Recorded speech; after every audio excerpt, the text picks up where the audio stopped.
Sinon, Alors, décale-toi un tout mon intervention va vous parler de comment je hack le système. Pas tout de suite, hein. Et donc, tout ce que je suis en train de mettre en place, c'est un hacking de la conférence.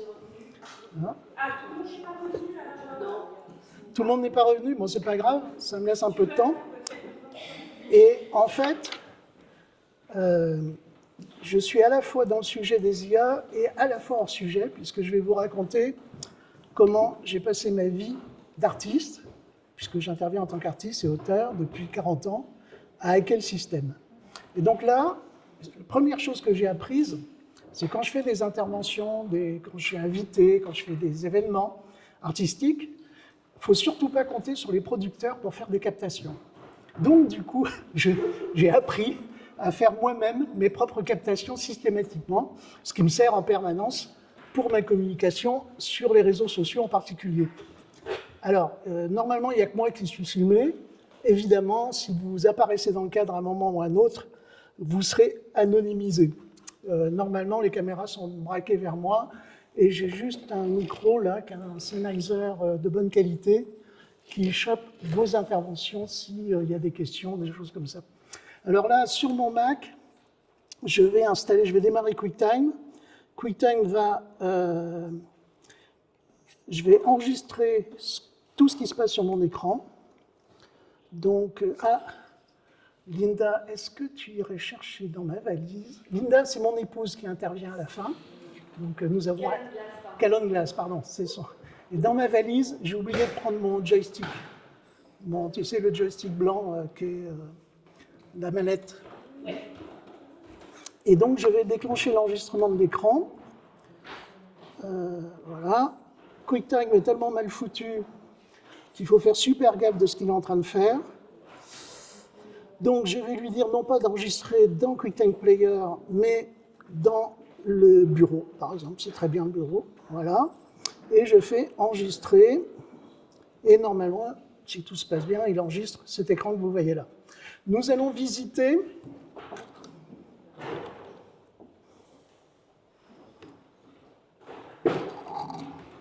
Non, ça ne va pas le faire. Alors, nous allons visiter... Attendez, je vais résoudre ce truc-là aussi, tout de suite. Voilà. Ah merde. Oui, il ne tient pas. Oui. C'est ça, c'est ça. Bon, très bien. Alors maintenant, je vais démarrer le No Museum. Et donc, je vais essayer de vous raconter en 20 minutes. Je démarre mon chrono. Donc, on démarre maintenant, hein, on dit. Je ne voudrais pas trop empiéter sur Étienne, qui va sûrement vous raconter des choses passionnantes, juste après moi. Alors, je démarre 30 minutes et je vais démarrer mon No Museum. Donc, je l'ai upgradé hier soir, avec un certain nombre de choses. Et mon No Museum, c'est un de mes premiers hackings, non pas un de mes premiers, d'ailleurs je l'ai fait très tardivement. J'ai hacké en 2003 un jeu qui s'appelle Unreal Tournament. Ce jeu me permettait de créer mon propre univers. Alors, j'allume la manette, elle devrait se connecter si elle est sympa, voilà. Alors, la manette, en fait, me permet de bouger. C'est-à-dire, mais je ne vais pas le faire, hein, c'est-à-dire que je me sers de ça à la fois comme œuvre d'art numérique et aussi comme outil pédagogique. Donc j'enseigne depuis 20 ans maintenant dans un certain nombre de grandes écoles d'art et d'ingénieurs, et je suis un des rares profs qui enseigne non pas avec du PowerPoint, mais dans un univers virtuel depuis 20 ans. Et je distribue le monde virtuel aux étudiants qui m'accompagnent à l'intérieur du monde virtuel. 80% de réussite au QCM de validation des connaissances à l'ENSAM, par exemple. Et je m'attendais, quand j'ai commencé à faire ça, que tout le monde s'y mette. Non. Finalement, nous sommes très très peu d'enseignants dans le monde qui utilisons les univers vidéoludiques. Cet univers vidéoludique, alors, j'ai fait la manette parce qu'un écran s'interpose entre moi et les étudiants. Donc, je prends la manette parce que ça me permet de me balader et d'être plus présent que caché derrière l'écran. Là, en l'occurrence, à cause du micro et tout ça, parce que il faut un micro-cravate, évidemment, je vais rester à ma place. Alors, le No Museum va me servir de support à cette conférence où je vais vous raconter ma vie, parce que j'adore raconter ma vie. Alors, ce n'est pas ce niveau-là. Je vais vous montrer le bon niveau, parce que celui-là est plus joli. J'ai fait une autre version, je suis en train de le... Alors, je suis dans les galères, les IA, l'informatique. Depuis 40 ans, je surfe sur les, comment ça s'appelle, des disruptions. C'est-à-dire la première grande disruption, c'était la vidéo, avec l'art vidéo. Même Junpei qui adorait mes œuvres, et surtout, qui a foutu à la rue tous les gens du 16 mm. Non pas les réalisateurs de cinéma, mais les opérateurs pour les chaînes de télé. Du jour au lendemain, avec l'arrivée de la Betacam pour la guerre des Malouines, la première caméra vidéo qui est utilisée pour couvrir des news, c'est une Betacam à la guerre des Malouines. Résultat, tous les opérateurs, toute la chimie autour du 16 mm a disparu en moins d'1 an, quasiment. Et puis ensuite, on a eu la disruption du numérique, à laquelle je me suis immédiatement adapté, j'adore. Et puis, toutes les disruptions successives jusqu'à celle que nous vivons actuellement, qui est absolument géniale, qui est la disruption de l'IA. Alors bien sûr, tous mes potes illustrateurs et artistes sont furieux, pas tous d'ailleurs, mais la majorité. Moi, comme ça fait 40 ans que je surfe sur toutes les disruptions, aucun problème pour me mettre à l'IA, je m'en sers. Mais effectivement, les majeures compagnies nous ont hackés. C'est-à-dire la première, quand les joueurs d'échecs se sont fait disrupter, j'ai dit c'est bien la preuve que jouer aux échecs n'est pas une preuve d'intelligence, puisqu'une machine con comme un balai est capable de gagner aux échecs. Ensuite, ça a été les joueurs de Jeopardy, et de Go d'abord, puis de Jeopardy. Là où Jeopardy, je me suis dit quand même, elles sont assez performantes là. Et là, je ne m'y attendais pas du tout. Tout d'un coup, les IA m'ont disrupté. Moi, en tant qu'artiste, auteur, surtout auteur et dessinateur d'œuvres réalistes, je me fais disrupter par les IA. Alors je pourrais continuer ma logique en disant c'est bien la preuve que faire de l'art, c'est pas une preuve d'intelligence. Mais finalement, je me suis dit non, je vais quand même pas me frapper moi-même comme ça. On va essayer de trouver un biais pour garder mon intelligence et mon génie artistique intègre face aux IA. Alors, je vous raconte ma vie. L'un des premiers hacks que je vais faire, ça j'ai reconstitué en 3D traditionnel, il y a un tout petit peu d'IA, mais c'est anecdotique. En 3D traditionnel, le moulin de mes parents. Mes parents j'ai eu une enfance géniale. J'ai eu une enfance géniale parce que j'ai eu des parents relativement riches, de petits bourgeois de province. Mon père était un médecin extrêmement réputé, que voici. Et ça, c'est moi dans les bras de ma maman. Forte émotion, pas pour vous, parce que ce bâtiment, cet espace ne vous concerne pas. Mais en fait, ça déclenche, comme les odeurs, chaque fois que je me balade dans cet univers en 3D temps réel, ça déclenche des émotions enfouies, cachées, secrètes, profondes, qui datent de ces moments-là dans cet espace. Et je peux parier que dans pas longtemps, les IA vont nous permettre de générer nos propres espaces mémoriels et surtout nous permettre de nous balader à l'intérieur. C'est-à-dire à partir du moment où on est en VR et qu'on se balade dans ces espaces, le subconscient rentre dans la boucle de commande et nous pouvons ressusciter, ramener à la mémoire des émotions subtiles cachées en nous-mêmes. Et mes parents étaient des militants communistes. Mon père a échappé miraculeusement à la milice coloniale en Indochine, et ils étaient très très impliqués dans l'activité du Parti communiste. Je vous montre juste parce que ça m'éclate à chaque fois. Ma mère était conseillère municipale du groupe communiste, et vous voyez derrière, j'ai mis la photo du conseil municipal de Lorient à l'époque de ma mère. Est-ce que vous voyez l'anomalie dans cette photo? Il n'y a que des hommes. Il n'y a qu'une seule femme. Il y a une femme, ma mère, voilà. Tu as raison, donc c'est assez rigolo. J'ai donc été formé, je vais vous faire rapide, à la révolution armée. C'est-à-dire à 12 ans, je savais ce que voulait dire la révolution communiste. La révolution communiste, c'est la dictature du prolétariat. C'est-à-dire ce n'est pas une révolution babacool, c'est une révolution par les armes, parce que le pouvoir, ce que m'expliquait mon père, le pouvoir ne se donne pas, il se prend.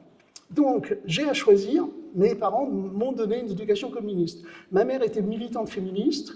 Contrairement à ce qu'on raconte sur le parti, moi je ne l'ai pas vécu, il y avait à la fois une énorme tolérance de la part de mes parents des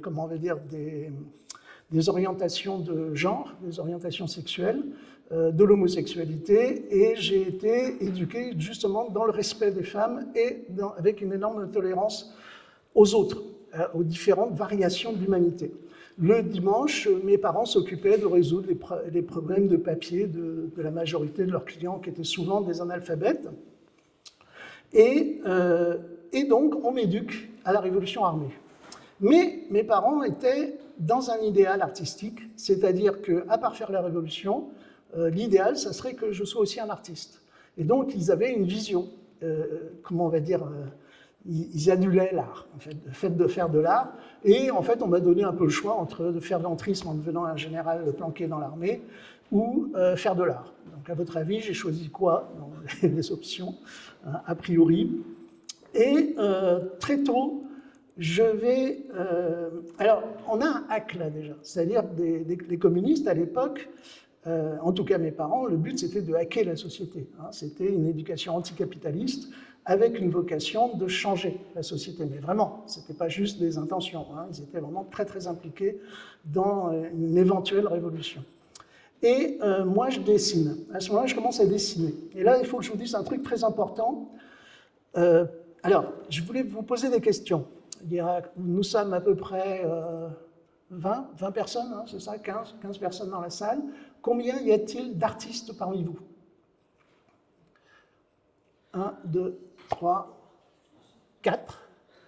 4. Combien y en a-t-il qui ont une activité artistique? En plus. Ceux qui ont déjà levé la main, ne levez pas la main, que je compte. Voilà. Donc, ceux qui ne se revendiquent pas d'être artistes, mais qui ont des activités artistiques. Vous êtes 2. Qui, parmi vous, sait d'où vient le mot cybernétique? Une personne, 2. Vous êtes 2, 3, 3, bien sûr. Alors, c'est intéressant, hein, c'est intéressant. Vous n'êtes que 3, hein, il semblerait. 4, 3, 4.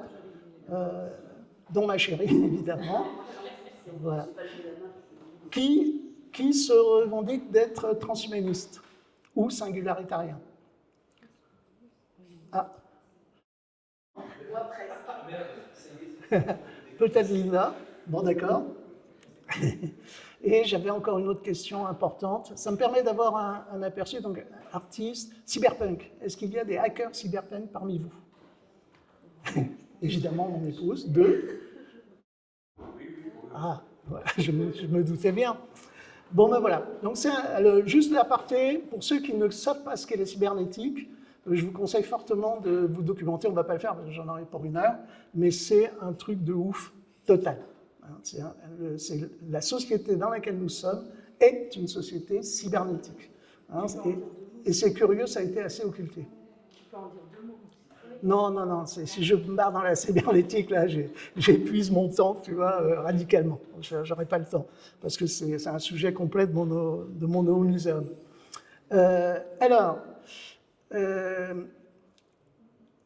Mes parents avaient pour amis des hippies techno, dont, alors c'est ça qui est rigolo, c'est qu'étant communistes, ils étaient quand même ultra branchés, et je me suis demandé comment ça se fait que j'ai été aussitôt baigné dans les nouvelles technologies et passionné par les nouvelles technologies. Et en fait, c'était dû au fait qu'un ami de mes parents s'appelait, il vient de mourir, il est mort il y a quelques mois, s'appelait Gérard Verhulst. Bon, je vais recharger parce que le bouquin est tombé, il est parti dans les limbes. Alors je retourne. Alors c'est normal, hein, à la différence de PowerPoint, justement, il faut se balader. Hein, donc ça prend un peu de temps, mais c'est plus efficace que les slides. Là, voilà, je l'ai mis là, le bouquin de Gérard, qui s'appelle « Les cerveaux non humains », qu'il a publié dans les années 70. C'est un des premiers auteurs qui a parlé de la cybernétique en France. Et Gérard a sans doute, je pense que c'est lui, parce que donc il côtoyait les hippies techno aux États-Unis, toute la vague hippie qui a généré la Silicon Valley, etc. Et je pense que c'est lui qui a laissé traîner au moulin un autre bouquin que vous connaissez certainement. Alors attendez, je change de caméra comme ça vous pourrez le voir. Qui connaît ce livre? Attendez, je fais le tour. Je fais le tour pour qu'on le voit bien. The Whole Earth Catalogue. Qui connaît le Whole Earth Catalogue? Vous êtes 1, Oui, non, tu comptes, arrête. Alors, le Wallers Catalogue, c'est on dit que c'est le précurseur de l'Internet. Hein, je ne vais pas vous expliquer toute l'histoire du Wallers Catalogue, mais c'est plein de plans. Il y a des plans à l'intérieur, c'est une sorte de... C'est comme l'Internet, mais édité en livre aux États-Unis. Et j'ai mis quelques pages ici que vous pouvez voir, et il y en avait un au Moulin. Et moi, j'ai passé mon enfance à feuilleter le Wallers Catalogue. Et dans le Wallers Catalogue, comme pour l'Internet, vous trouviez des plans. Alors, il vous expliquait qu'est-ce que c'était le LSD, comment on s'en servait, que ça provoquait des états de conscience modifiés extraordinaires. Il vous expliquait, vous indiquait les sites, pas les sites, mais les revues à acheter, ou les livres à acheter pour, par exemple, fabriquer des jeux de lumière psychédéliques, et il vous indiquait tous les bouquins à lire, etc. Et donc, je feuilletais ça et étant môme. Et c'est ça qui va m'amener à faire mes premiers hacks. Alors, je vais aller en accéléré, je ne vais pas vous faire tout le Wallers Catalogue, mais j'étais baigné déjà dans cette mouvance précurseur aux États-Unis de la vague hippie techno et des nouvelles technologies. Et puis, je dessinais. Alors, maintenant, il faut que je vous parle du dessin. C'est pour ça que je vous demandais combien il y a... Alors ça, c'est moi, vous voyez, je kiffe pas mal, hein. J'étais un baba cool à cheveux longs, et j'avais un succès fou. Mais au début, j'étais très timide, comme tout HPI qui se respecte. Hein, j'étais extrêmement timide et enfermé sur moi-même. Et je ne vais pas m'attarder, mais c'est une longue histoire. Et je dessinais. Voilà mes dessins. Quand vous dessinez, le dessin est un hack de soi-même. On se hack soi-même. En fait, il y a une dimension magique, mystérieuse, métaphysique dans la peinture, le dessin ou tous les arts. Je vous explique le principe de la techné, en essayant d'aller vite, la techné grecque. C'est-à-dire que lorsque vous commencez à dessiner, vous avez une image en tête. Alors, important aussi en aparté, moi je fais partie des courants qui font de l'hyperréalisme graphique, ou du réalisme graphique. Hein, c'est la figuration réaliste. Je suis à l'opposé total des courants qu'ont suivi les impressionnistes, etc. Donc moi je suis dans la figuration réaliste. Pourquoi? Parce que la figuration réaliste, c'est un voyage. Tous mes potes illustrateurs me racontent tous la même chose. Ils voyagent dans l'image qu'ils sont en train de dessiner. C'est un outil qui nous permet de voyager dans nos métavers personnels, intimes. Et quand vous dessinez, vous avez une image en tête. Vous voulez la représenter. Et puis, vous commencez à dessiner. Et là, vous vous rendez compte que ça ne marche pas. C'est-à-dire qu'entre ce que vous avez dans la tête et ce que vous arrivez à peine à faire sur la feuille de dessin, il y a un gap. Il y a un gap radical. Et là, vous vous rendez compte qu'il va falloir bosser. Et vous bossez comment? Alors, c'est là que ça devient magique. C'est-à-dire que, très vite, vous commencez à maîtriser vos gestes, vos mouvements. Le corps intervient. Le corps est présent dans la relation. Ce n'est pas que intellectuel. Et vous dialoguez avec la feuille de papier.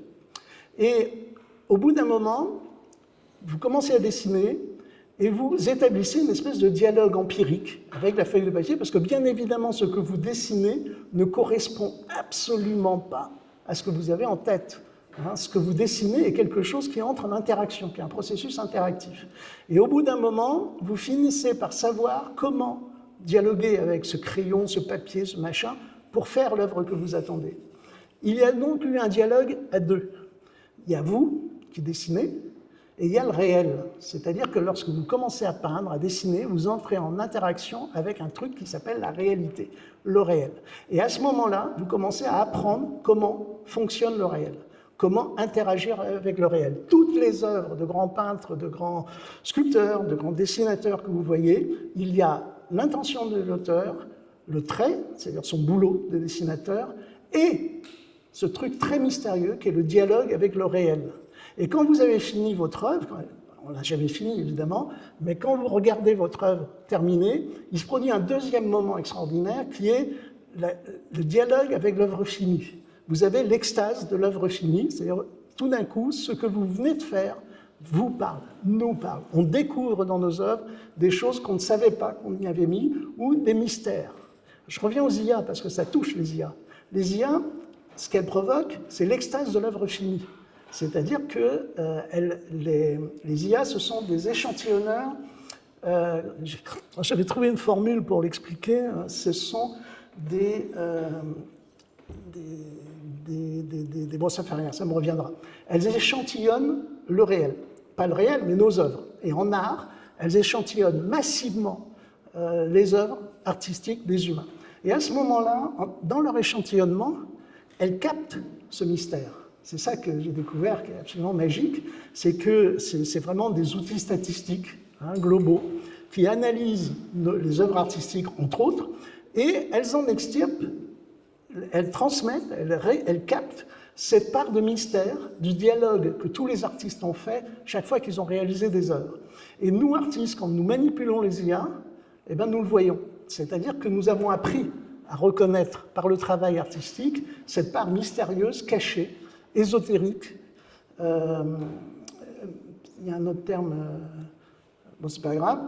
On a appris à le reconnaître dans nos œuvres. Et donc, une chose que font les IA, ça c'est certain pour tout le monde, c'est qu'elles vous confrontent avec l'extase de l'œuvre finie. C'est-à-dire, vous faites un prompt, elle vous sort X images, tout d'un coup, sur une image, vous avez un coup de cœur. Pourquoi? Parce que cette image contient une part du mystère de l'art. Et nous savons le reconnaître. Et alors, du coup, toute la population est en train de s'extasier grâce aux IA sur l'extase de l'œuvre finie. Mais ils ont zappé la part initiatique. C'est-à-dire, ce que les IA ne donnent pas, c'est ce long travail que connaissent tous les artistes. C'est un travail qui est très très long, une maturation personnelle, individuelle, magique avec l'art. Et on a plein d'auteurs. Alors, je ne vous les montre pas. Ça, ce que vous voyez, c'est mes vieux dessins. Quand j'avais de 14 ans, on va dire, jusqu'à 22 ans, 23 ans. Une chose que je dis pour ceux qui n'ont pas de pratique artistique ou ne connaissent pas ce discours-là, beaucoup d'artistes vont avoir un discours où ils expliquent que, soit c'est Terry Gilliam dans un interview que j'avais fait de lui, je ne vous le montre pas pour gagner du temps, mais il explique qu'il est une antenne, c'est-à-dire qu'il capte des choses. Il a plein de trucs sur son bureau, et en manipulant toutes ces choses-là, il se sent comme une antenne qui capte des idées, des concepts qui flottent dans l'espace. When I was doing my cartoons, my desk used to be covered with all sorts of books, pieces of paper, things I'd cut out. And more times than not, the paper would organize itself. I wouldn't do it. They would just sort of fall in a certain combination. And I'd say, oh, that's fantastic. Let's use it. But I didn't do it. All I did was recognize it. But I didn't make it. I just had the ability to recognize something interesting and use it. And I find when we're making films, this is always happening, that something will happen. And I say, oh, that's great. All these patterns are waiting. They're just floating out there. And the artist is the radio antenna that actually picks up those forms and says, oh, and you don't know where they come from. You don't always understand them, but there they are. And you then go along with it. Ce qu'il décrit, qu'on capte, ce sont des mèmes. Je ne vais pas rentrer dans la mystique ni dans la métaphysique à ce niveau-là.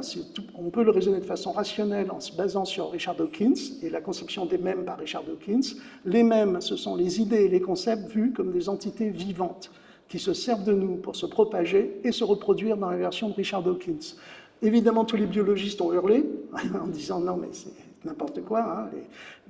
La biologie, les êtres biologiques ne se comportent pas comme plutôt les informations, les textes, les images ne se comportent pas comme des animaux, comme des entités vivantes. Par contre, quand Richard Dawkins a propagé ses idées, ça m'a parlé. Ça m'a parlé en tant qu'artiste, parce que notre métier, notre boulot, c'est de capter les mèmes et de les digérer et de les restituer plus virulents, plus forts, plus importants.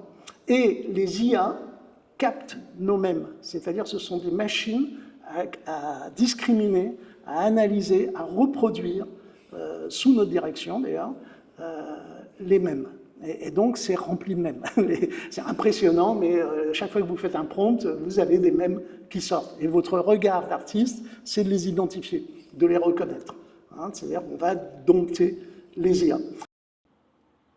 Alors beaucoup d'artistes vont parler d'un état de conscience dans l'acte artistique, dans le moment de la création. On va décrire un état de conscience modifié particulier que, sans rentrer dans des relations mystiques au monde, on peut tout simplement appeler l'inspiration. Et par exemple, j'ai quelques exemples, c'est, comment il s'appelle, Jodorowsky par exemple. Voilà, chez Jodorowsky que j'avais interviewé il y a pas mal d'années. Je pense. Il y a longtemps, dans l'alchimie, il y a la voie humide et la voie sèche. La voie sèche, c'est quand on travaille, on prie, on relit et on trouve. Et dans la voie humide, c'est quand on reçoit. Alors je pense que l'érotisme, on le reçoit. Ce sont des forces mystérieuses qui appartiennent au cosmos, pas seulement à l'humanité, c'est au cosmos entier. Et cet état d'érotisme total du fonctionnement universel qui arrive vers nous et frappe à notre porte. Il faut s'ouvrir à la réception de cette force. Donc c'était pendant un interview qu'on avait fait pour Arte, Jodorowsky me parle de l'alchimie. Et il me dit, mais tu sais Yann, en alchimie, il y a la voie humide et la voie sèche. La voie sèche, c'est que tu travailles, tu pries, tu relis, et peut-être tu trouves. Et la voie humide, ce sont des forces mystérieuses qui viennent du cosmos et qui te tombent dessus, et tu trouves tout de suite. Et à ce moment-là, malheureusement, je ne l'ai pas enregistré, on était en train de discuter en aparté pendant l'interview, et je lui dis, mais c'est intéressant ce que tu me dis là, parce que ça ressemble beaucoup à la démarche artistique. Et là, Jodo va me dire un truc d'une pertinence absolue pour tous les artistes, hein, praticiens. Il me dit, oui, mais en art, c'est pas pareil. Si tu ne passes pas par la voie sèche, tu vas faire, quand la voie humide va te tomber dessus, tu vas faire rien que de la merde. Et c'était une très belle façon d'expliquer que en art, il faut travailler. C'est-à-dire que le travail, les heures qu'on passe à travailler, à maîtriser, à développer notre intuition artistique, notre maîtrise artistique, tous ces moments-là sont essentiels pour que lorsque l'inspiration arrive, inspiration, après on peut choisir qu'elle soit de nature métaphysique ou autre, lorsque l'inspiration arrive, si on est trop maladroit, on va trahir cet instant de grâce très, très particulier. Et ça m'a rappelé aussi ce qu'expliquait Stanislavski dans le métier d'acteur. C'est-à-dire, il appelle ça le moment créateur. Voilà, dans son livre Le métier d'acteur. Et il explique, il raconte cette anecdote d'un jeune comédien qui va se retrouver dans cet état-là similaire à ce que Jodorowsky appelle la voie humide, c'est-à-dire qu'il sent les énergies passer à travers lui et il va les transmettre à toute la compagnie, hein, et le public va le percevoir, que le groupe est inspiré, hein, qu'il est dans un état particulier d'inspiration qui est communicatif. Et Stanislavski explique que lorsque le jeune comédien vient le voir, quelques jours après cette soirée mémorable, Stanislavski raconte qu'il l'accueille en lui disant tu vois l'état dans lequel tu étais au moment de l'instant créateur, eh bien ton métier d'acteur, c'est de donner l'impression à chaque représentation que tu es dans cet état-là. Hein, ce qui rejoint aussi ce que m'avait expliqué un de mes maîtres, hein, qui était Benito Moreno, qui était un peintre classique, un peintre espagnol classique qui fréquentait mes parents et qui m'avait expliqué que tout le monde, tous les amateurs peuvent faire une œuvre exceptionnelle, une œuvre d'art exceptionnelle une fois dans leur vie.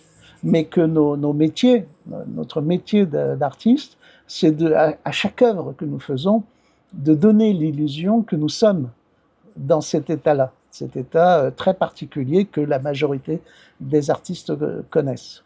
Et comme je le disais, les IA ont capté je pourrais dire, ces millions d'instants de grâce qui ont imprégné nos œuvres, qui ont imprégné nos toiles qu'elles ont scannées. Elles les ont captées, elles les ont échantillonnées. Et cet instant de grâce est présent. Lorsque les IA nous fabriquent des images, de temps en temps, pour celui qui sait le voir, il perçoit, il voit dans l'image la présence ineffable, magique, étrange, indicible, donc de cet instant, ce que Jodorowsky donc appelle la voie humide de l'alchimie. Et donc je dessine, et premier hack important que je fais de ma vie, c'est que je l'ai mis là, c'est que je commence à faire du shifting. Est-ce que vous savez ce qu'est le shifting? Qui sait ce qu'est le shifting parmi vous? Non, personne? Alors je vous explique, ça s'est produit pendant le Covid, hein, pendant le confinement, et en fait, les psychologues se sont rendus compte qu'un grand nombre d'enfants, d'adolescents, même de post-adolescents, confinés dans leur chambre, se sont mis à faire du shifting, c'est-à-dire qu'ils s'assoient, ils s'installent sur leur lit, ils s'allongent, ils mettent éventuellement ou pas de la musique, et ils vont commencer à voyager dans des univers imaginaires, en général inspirés de leur manga, de leur bande dessinée, etc. Et quand j'ai lu ça, je me suis dit, ah, mais c'est exactement ce que je fais depuis que je suis môme. Je fais du shifting. J'avais même emprunté les colonnes de sono d'un groupe de rock local. Je l'avais posé sous mon lit. Et la musique m'aidait à voyager. Et donc j'avais des visions de mondes qui sont des mondes de rochers volants dans les airs, que voici. Attendez, je vais changer de caméra. On va revenir à la caméra plan large. Ça, c'est les caméras latérales. Voilà. Donc, je voyais, j'avais des... Ah merde, je suis tombé dans le téléporteur. J'avais des images de mondes de rochers volants dérivant dans les airs. Je ne vais pas vous faire toute l'histoire de ce mème, hein, le mème des rochers volants, mais donc dans les années 70, j'avais ces visions et je voyageais comme une forme de synesthésie où j'étais comme sur un drone et je me balade dans des univers fantastiques qui sont générés par mon imaginaire. Et je vais voir ce même se répandre petit à petit dans l'humanité. Donc ça, c'est le premier hack que je fais de moi-même. Je me balade et je me promène dans mes imaginaires. Alors, je vais maintenant sauter de hack en hack et je vais aller à l'autre niveau. Reviens. Voilà. Allez. Ah oui, mais non. Là, alors, je quitte ce niveau-là et je démarre le nomisme, parce que là, c'est la version URP que je suis en train de développer, mais qui est très très laborieuse à développer. Et donc je reviens à l'ancienne version du Noomuseum, qui est la vieille version, et donc le rendu graphique est un peu moins joli. Mais voilà. Alors, maintenant, je vais vous montrer le premier hack important que j'ai fait. J'ai hacké Beaubourg. Il me reste 7 minutes, donc je vais aller vite. Alors 7 minutes, non, il ne me reste pas 7 minutes. Il faut garder du temps pour le dialogue. Hein? Donc, on fait 7 minutes ou 10 minutes, prends le temps que tu veux. Non, parce que je suis un grand bavard et je ne vois pas le temps passer. Tu as hacké Oui. Beaubourg quand? Quoi? Quand est-ce que tu as hacké Beaubourg? Alors, Beaubourg, je l'ai hacké en 1983. Alors là, je vous raconte, je vais y aller. On va aller dans mon niveau spécial Beaubourg, ça c'est le XXe siècle. Donc, et sur la gauche, j'ai un... Parce que vous pouvez le télécharger, hein, si vous voulez, mon Noomuseum. Et sur la gauche, voilà, j'ai le cyberpunk et j'ai Média Zéro. Donc, Média Zéro, c'est une installation multimédia qui décrit un métavers dans lequel une jeune femme est immergée dans un monde virtuel. Et elle préfère rester dans ce monde virtuel que de se réveiller parce que la machine est en train d'envoyer des signes d'alarme et elle ne veut pas se réveiller. Donc là, voici la reconstitution que j'ai faite de mon installation à Beaubourg en 1983.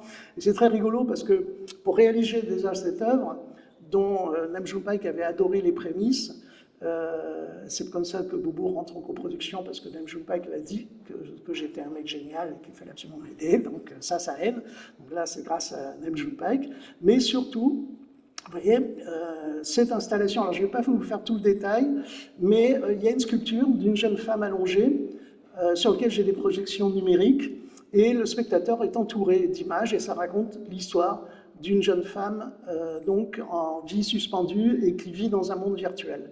Et le truc rigolo, pourquoi je dis que j'ai hacké Beaubourg, c'est que là, j'ai pas fait exprès, j'ai hacké l'école par contre. C'est-à-dire la nuit, je m'enfermais dans l'école, parce que l'école fermait à 10h du soir, je m'enfermais dans les KGB au-dessus, et je sortais au milieu de la nuit, et je continuais mon montage, parce que évidemment, l'école était fermée pendant ce moment-là. Et ensuite, Beaubourg, je l'ai hacké parce que quand ils sont rentrés en coproduction, Et Christine Van Hersch, quand j'ai fini, je sais pas, je crois, ils m'ont filé quand même 30 000 francs à l'époque, 3 000 francs ou 30 000, non, 3 000 francs. 3 000 francs pour faire des petits frais. Mais surtout, il n'y avait aucun endroit dans Beaubourg pour présenter un dispositif de ce type-là à l'époque. Maintenant, ça serait en bas. Donc, elle a décidé de le projeter, de faire l'installation dans la salle audiovisuelle au 3e étage. Donc, je me suis retrouvé entre Dali, Picasso, Yan Min, au 3e étage du musée d'art moderne. Alors ça, c'était génial parce que les gens perdent tout discernement dans un musée d'art moderne. Et donc, pour eux, et ça j'ai eu des retours plus tard, ils étaient persuadés que j'étais un artiste chinois extraordinaire, qui avait au moins 70 ans, qui avait fait cette installation qu'ils avaient vue dans le cadre du centre Georges Pompidou. L'autre acte que j'ai fait, c'est, je vais vous le montrer vite fait. J'ai donc toute ma vie, alors ça c'est l'élément important de ce que je voulais vous raconter, il faut hacker le système. C'est-à-dire quand vous êtes un artiste, en fait vous n'êtes pas vraiment aidé. Les artistes contemporains crèvent la misère, c'est extrêmement difficile d'obtenir des aides, des subventions et des projets, surtout quand on débute en tant qu'artiste, et on est obligé de hacker le système. Donc avec les Maîtres du Monde, dont Basile Vigne était un des grands activistes. Malheureusement, il est mort il y a 3 jours. Il s'est lui-même hacké, d'ailleurs, puisqu'il avait un cancer, et il a utilisé la sédation profonde pour nous quitter sans trop souffrir il y a 4 jours, il y a 4-5 jours. Alors, je lui ai fait un petit mémorial dans la foulée, que je ne sais plus où que je l'ai mis. Le voici. Voilà, ça, c'est quelques images de Basile, qui, avec les Maîtres du Monde, on avait créé un groupe qui s'appelait les Maîtres du Monde, nous avions mis au point une stratégie pour hacker le système, hacker les médias. Et donc, pour vous raconter, je vais vous en raconter. Alors, on se dupliquait les clés des studios. C'était beaucoup plus difficile de hacker le système que maintenant. Maintenant, on pirate Photoshop, Illustrator, etc., les doigts dans le nez. Et d'ailleurs, c'est ce que Nils Asmanov appelle l'empowerment créatif. C'est-à-dire des millions de jeunes sur la planète actuellement font de l'art. Le but n'est plus de consommer de l'art, mais de faire de l'art. Alors, petit insert par rapport justement à la techné grecque. Le concept de techné grecque concerne tous ceux qui ont comme but de pouvoir faire exister dans le monde réel, dans la réalité, dans l'espace physique de la réalité, quelque chose qui appartient à l'immatérialité de notre imaginaire. Et ça concerne en fait tous les architectes, les ingénieurs, les artistes évidemment, les sculpteurs. Donc je répète, tous ceux qui vont devoir faire exister dans le monde réel, donc ils doivent se battre pour transcrire quelque chose appartenant donc à l'abstraction imaginaire, à le faire exister dans le monde réel. Et comme je l'expliquais, de se battre avec le réel, soit pour faire une peinture, soit pour faire un immeuble, soit pour faire un robot mécanique en grandeur réelle, ça va nous donner un enseignement, une connaissance de comment le réel se comporte. Et alors, du coup, ça soulève la question des intelligences artificielles. Ça m'évoque en fait le procès de Pirate Bay. Le procès de Pirate Bay, où le juge, lorsque le fondateur de Pirate Bay est passé en jugement, le juge, un peu branché, lui a dit, lui a parlé de IRL. Lui a posé une question sur la notion d'IRL, in real life. En fait, ce concept d'IRL, in real life, dans les métavers, dans le monde virtuel du cyberespace et des métavers en particulier, des mondes persistants, ça désigne d'une certaine façon la différence qu'il y a entre être dans un monde abstrait, dans un monde, comment on va dire, plutôt immatériel, et IRL, c'est l'abréviation qu'on va utiliser pour définir la réalité, par opposition. Et le fondateur de Pirate Bay va lui répondre, non, on préfère, nous, dans les métavers, utiliser le mot AFK, l'abréviation, comment ça s'appelle, c'est pas grave, le terme AFK, Away from Keyboard, c'est-à-dire loin des claviers. Pourquoi? Eh bien parce que les métavers, pour lui, sont dans la réalité. C'est le réel. Les métavers ne sont pas une autre réalité ou une abstraction. C'est quelque chose qui existe dans notre réalité. Et on peut étendre cette remarque, cette réflexion justement aux IA. Hein, c'est-à-dire que les créatures artificielles, mais nos créations numériques, comme l'avait expliqué Pierre Berlequin, appartiennent au monde des nombres, à Aleph 0 de Cantor. Mais Aleph 0 est un sous-ensemble d'Aleph 1. Aleph 1 étant le monde, la réalité, ce qu'on appelle la réalité, qui est à la fois le monde physique et à la fois tout un tas de choses extrêmement mystérieuses, hein, qui sont explorées maintenant par les sciences. Et donc, différencier le cyberespace, les métavers et les IA, et le travail des IA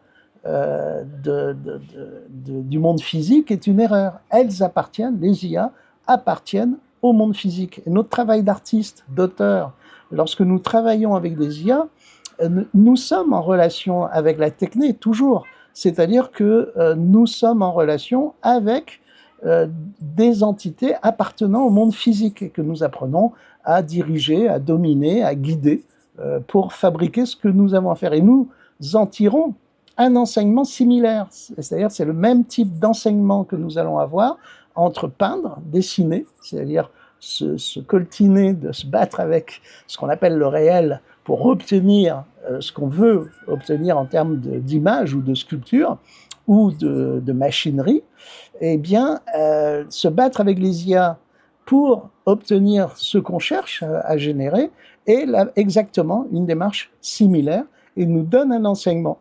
Alors, les IA sont des amplificateurs cognitifs et elles nous enseignent, elles nous donnent un enseignement sur notre relation au monde et à ce qu'on appelle la réalité. Voilà. Et donc, par exemple, un de mes hacks rigolos, il reste plus que 2 minutes sur mon timer.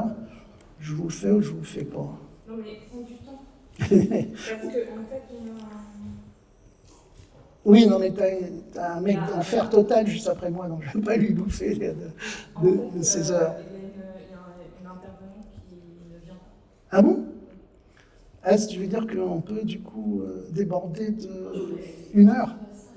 Non, tu peux prendre 10 minutes. Parce qu'après, il y a parce que... réponses.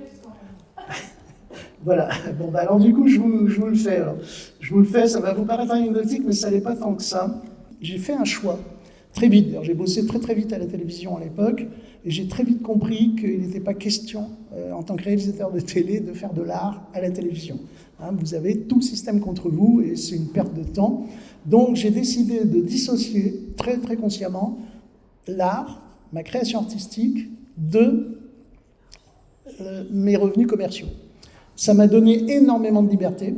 Et en fait, je me démerde pour hacker les studios. C'est-à-dire que la nuit, c'était une émission régulière, et j'étais à la régie finale. Et la nuit, quand les studios étaient vides, j'invitais tous mes potes et je leur disais « Venez, le studio est libre, on va tourner des rushs ». Et en particulier, je tournais des rushs BDSM, puisque le BDSM est aussi une façon de hacker le corps.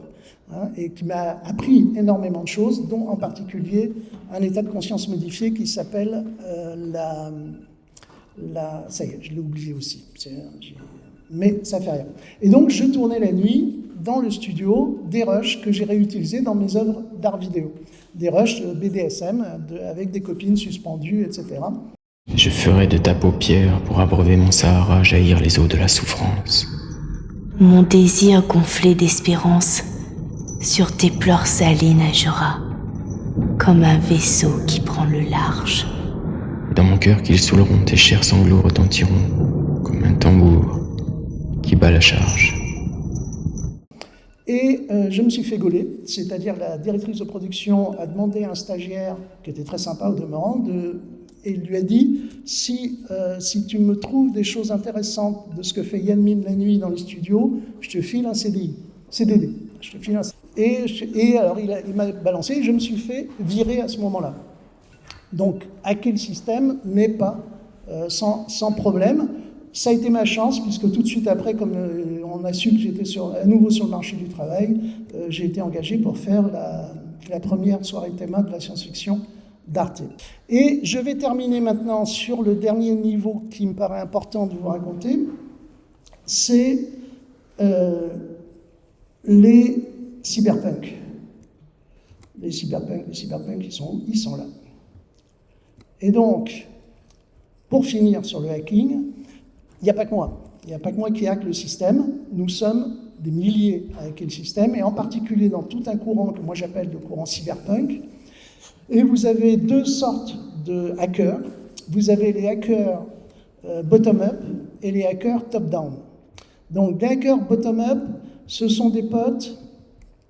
Je voulais vous raconter mon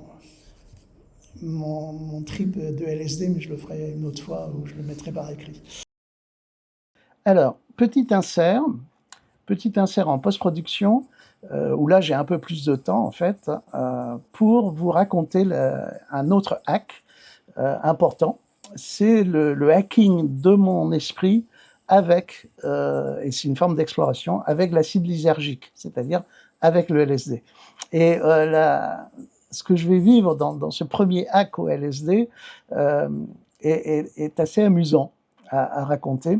Ça se passe autour de 1979-80, et je suis étudiant aux Arts Déco. Et je ne sais pas par quel mystère, je me retrouve avec deux buvards de yin-yang, deux buvards de LSD. Et je décide, un peu naïvement, d'essayer ces trips de LSD avec mon ami du moment, en pensant que le LSD allait amplifier ma sensualité, nos relations sexuelles. Grave erreur, parce que c'est pas ça du tout que fait le LSD.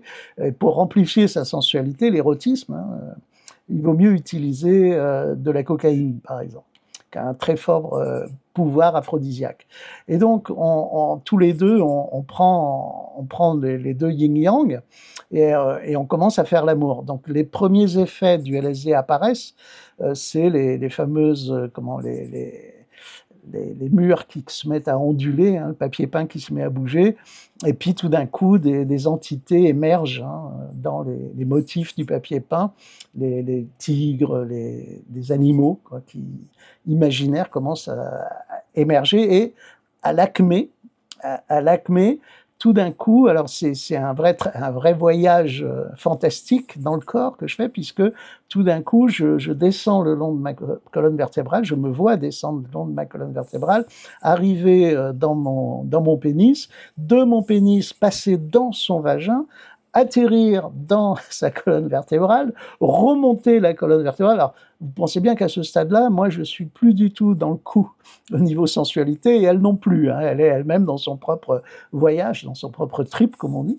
Et alors, donc, je suis en train de remonter dans sa colonne vertébrale, et j'arrive au niveau de ses oreilles, dans le cerveau. Je passe dans les oreilles, et là, son tympan, je ne sais pas comment, mais je visualise son tympan en train de vibrer.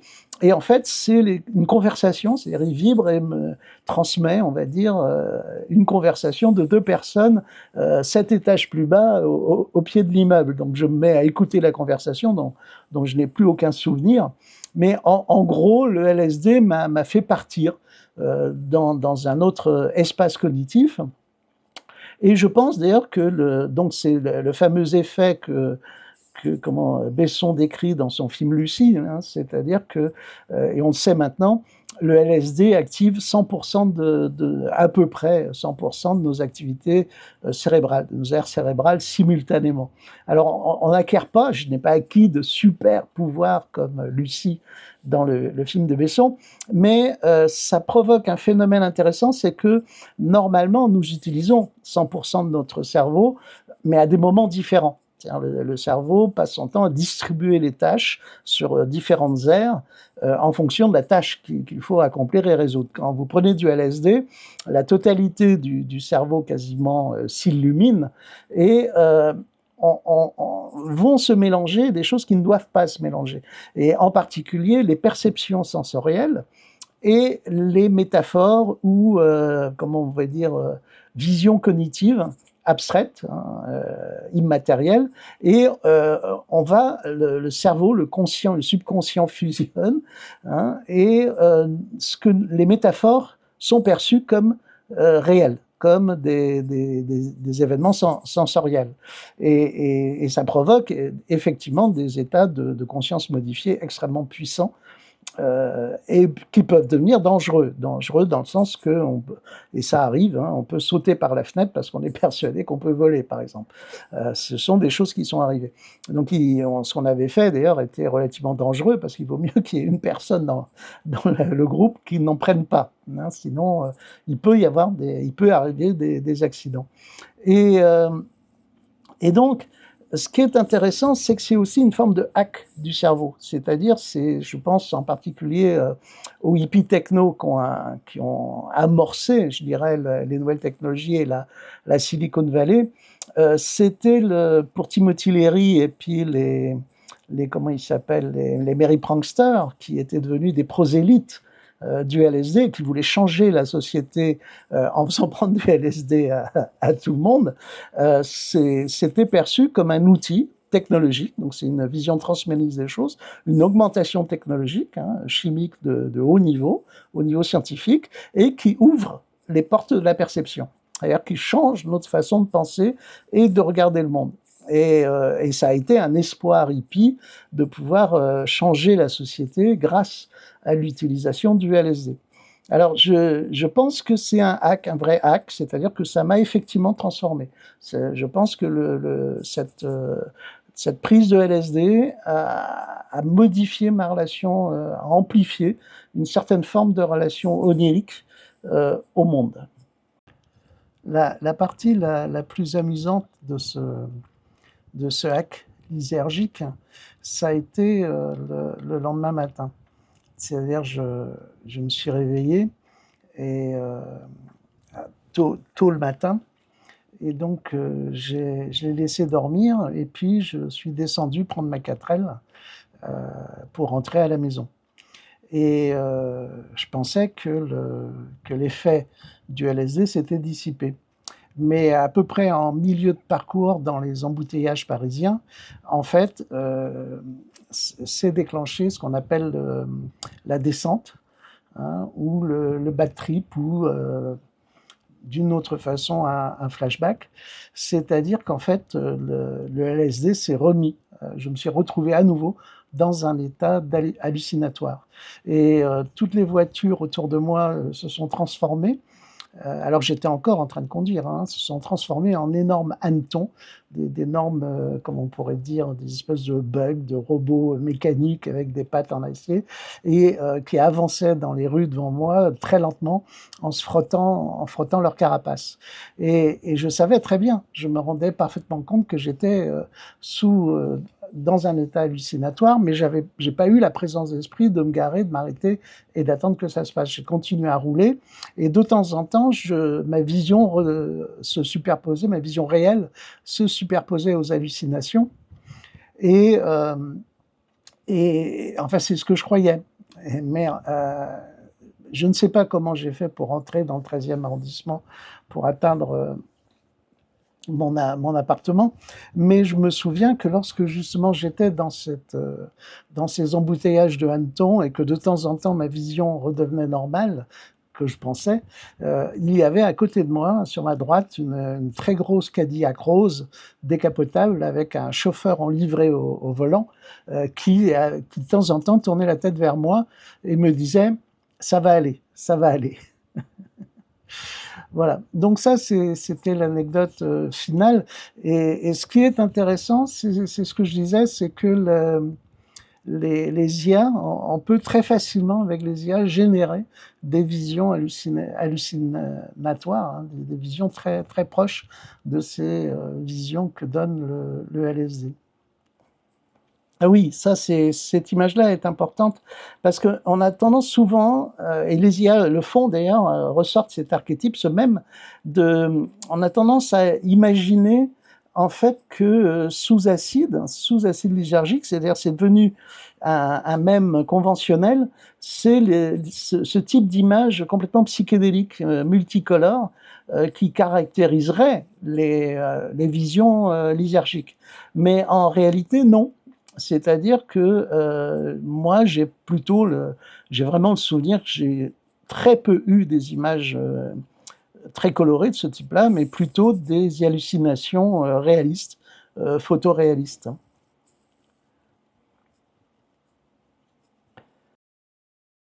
Donc, nous sommes plein de cyberpunk qui investissons. Alors, c'est inspiré de Hakim Bey. L'IA est une machine à hacker. Donc, nous investissons une friche. Alors, par exemple, la gare XP, la Porte des Lilas, c'est une friche qui a été investie dans l'esprit d'Hakim Bey, c'est ce qu'on appelle les TAS. Et le principe est de s'emparer d'un endroit et d'y construire son utopie, tout en sachant qu'elle va être provisoire. Donc, il y a une TAS, une semi-TAS, on va dire, en ce moment à la gare XP, Porte des Lilas. Et qu'est-ce qu'on fait dans les TAS? On fait de l'art. C'est-à-dire, c'est ça qui est intéressant, c'est que ce n'est pas juste des squats pour habiter. La très grande majorité des démarches est de hacker le système pour faire de l'art. Et c'est du boulot. Il y en a une absolument géniale, je vous la montre quand même parce que j'ai eu la chance de les croiser. Ça n'a pas duré longtemps, c'est les mutoïdes. Donc ça, il y a aussi eu la tasse du totem de Otomo. Et puis il y a eu les mutoïdes. Alors c'est des Anglais. Il y a eu une tentative de république indépendante à Londres qui perdure toujours, une espèce de squat où ils se sont autoproclamés d'une certaine façon république indépendante, et évidemment ils se sont mis à faire de l'art. Ce sont les mutoïdes, et je ne sais plus où je les ai mis. Les voilà, ils sont passés au totem à Nancy où j'avais exposé. Ça c'est une des sculptures donc des mutoïdes. Et il y a les utopies top-down, c'est-à-dire au lieu de partir de rien pour aller vers le haut, on va monter des utopies qui coûtent très cher. C'est-à-dire on va récupérer de l'argent à un haut niveau. C'est la plus célèbre, la plus connue, c'est Burning Man. Burning Man est une utopie éphémère, provisoire, top-down. Donc elle a des financements, et ils construisent, ils vont vivre une utopie pendant un certain temps. Il y en a une en France où on a eu le plaisir d'être invité par, comment elle s'appelle, de Philippi, qui a fait une conférence hier. Et c'est le château de Fey, Feytopia. Donc il y a une utopie top-down, dans la lignée des courants transhumanistes, singularitariens ou pas d'ailleurs. Et c'est très intéressant parce que elle est pérenne pour l'instant, et ils organisent des séminaires, des réflexions, et on va vivre pendant un certain nombre de jours à changer le monde, à réfléchir sur la destinée du monde et à changer le monde. Et donc, pour terminer sur les IA, j'en ai un petit peu parlé là, les IA sont, pour moi, des outils, même s'ils appartiennent et sont nés du hacking par les grandes compagnies et du capitalisme de nos œuvres, ce sont des outils qui vont nous permettre de hacker d'une façon ou d'une autre le système, même si elles sont tout le temps protégées, mais ils ne vont pas pouvoir lutter contre ces évolutions-là. Et donc là, par exemple, je ne vais pas rentrer dans le détail, mais pour les nouveaux niveaux, moi je suis à peine programmeur, et là, grâce aux IA, grâce à ChatGPT tout bêtement, j'arrive à créer des codes et des éléments complexes que je ne pouvais pas faire avant pour mon OU Muséum. Et j'arrête là, parce que sinon je dure encore 3 jours. Voilà. Merci.